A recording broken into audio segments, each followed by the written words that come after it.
আচ্ছা, কাউকে ভালোবেসে সব থেকে সুন্দর উপহার আপনি কি পেতে পারেন বলুন তো? আমি বলি, সে রাতে অনেকক্ষণ জেগেছিল বোধিসত্ত্ব। কমল বিহারী আর ঝিল অনেক আগে ঘুমিয়ে কাদা হয়ে গিয়েছিল। বোধিসত্ত্ব জেগে জেগে এক দৃষ্টে চেয়েছিল ঝিলের দিকে। ওর ঘন নিঃশ্বাসের শব্দ কানে আসছিল অনেকক্ষণ, একটানা গভীর নিঃশ্বাসের শব্দ। সারা রাত কমল বিহারীর ছোট্ট কাঠের বাড়িতে ঝিলকে নিশ্চিন্তে ঘুমাতে দেখে মনটা ভরে গেছিল ওর।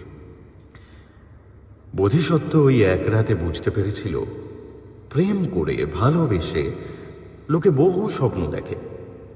বিদেশে ঘুরতে যাওয়ার, সন্তানের, সাফল্যের, বৃষ্টির দিনে নির্জন দোকানে এক কাপ চা খাওয়ার, গঙ্গার ঘাটে হাত ধরে ছবি তোলার, মালয়েশিয়ায় হানিমুনে যাওয়ার, শ্মশান যাত্রীর খাট ভাগাভাগি করার।